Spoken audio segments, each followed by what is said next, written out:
This video is all about the Whirlpool dishwasher removing the tube heater.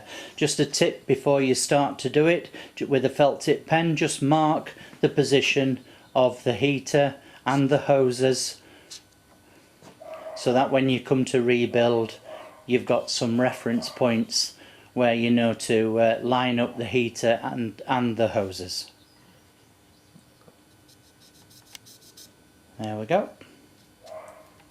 First thing to do to remove the heater, you've got some factory fitted clips and they have to be loosened. To loosen it, put your screwdriver into the upturned bit there and just waggle your screwdriver about, widening the gap inside there. Once you've got the clip slackened, you need to just electrically disconnect it. There's an earth wire, and just over the back outer side of the camera there's an electrical plug as well, and unclip those two. Once they're done, with one more clip to undo, and that one's on the motor.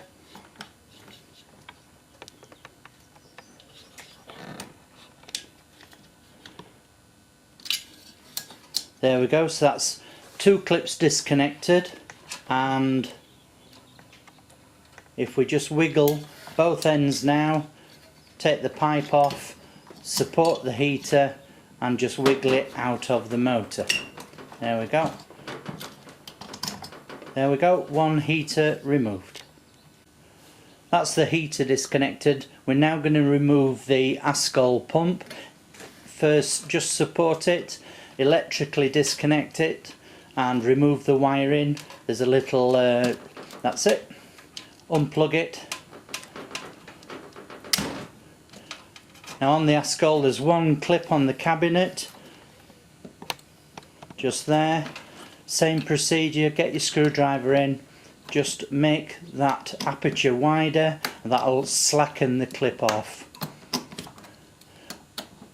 Once you've got it slack enough, you'll be able to pull the motor off that. There we go. And then it just slides out of the bracket at the back.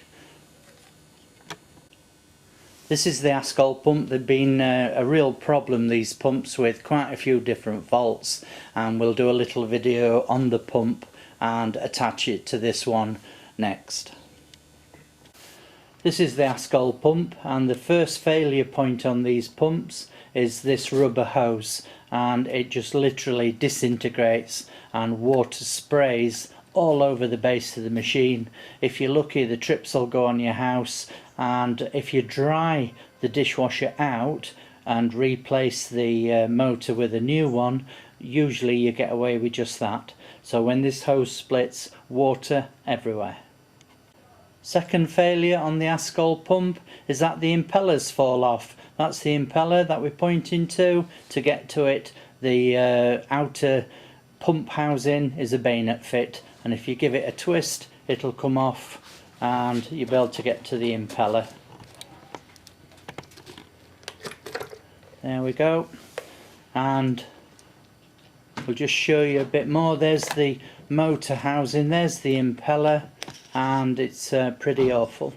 Once it's stripped down, there's the actual coils of the motor, there's the impeller and the rotor magnet at the back of it, and just at the front there is actually the plastic housing that forms the impeller housing.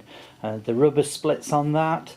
On the rotor shaft, not only does the impeller fall off that, but the magnet can split on that, and the back bit is actually the most reliable part of it. And all in all, this Askol pump was pretty rubbish, and many of them failed. The replacement pump for the Askol has changed a couple of times, and the new pump comes with a bracket that will connect to this position on the rear panel underneath the dishwasher, and we'll show you how to fit that pump now. We're about to fit this new motor. We're just pointing out the bracket that will connect to the rear frame of the dishwasher. Once you've got your bracket located, come round the other side of the rear valance of the dishwasher and secure the bracket by putting a couple of self-tapping screws in. This will then keep that new wash pump securely in place. That's one.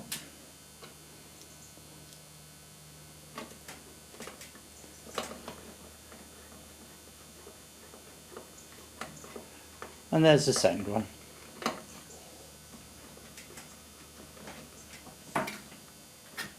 Okay, with the pump secured, we need to refit the pipe onto the sump.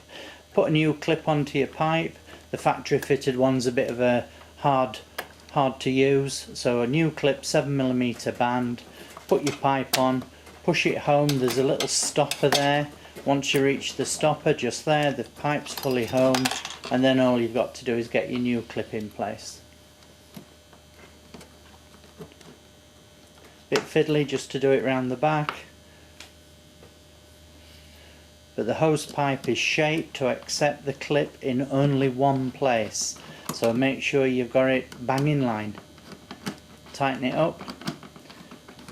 When you come to try your dishwasher, just make sure that none of these joints are leaking, and you can do that easily enough by not fitting the kick plate at the front, so you can still see through to the heater and these hose connections. That's it, one pump refitted. All it needs now is electrically reconnecting. There's no earth on this new motor, so the earth wire that was on the old motor will tape into the loom after we've fitted the heater. And we'll just show you that earth wire now, just there, and we'll sort that out when we fit the heater. Okay, to fit the heater back in place, offer it up to the motor rubber, push it into place.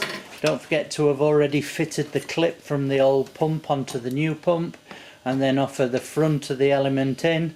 We marked the element earlier, so we now twist it into the correct position. And if you remember, when we took it off, we couldn't see the heater plug. So once it's all in, we need to tighten up the plugs. Okay, we need to tighten up these clips on the heater. We've got a special tool for it, but you could use some nail pincers to do exactly the same thing. So just offer your jaws up, give that a squeeze. That's perfect. Now for the second clip on the motor, put your tool on, squeeze it up, and then just check your connections. Electrically connect the heater. Remember, it was at the back where we can't see it so well. And when that's done, that's one motor and one heater replaced. We just need to connect the earth wiring onto the heater, which is what we're doing now.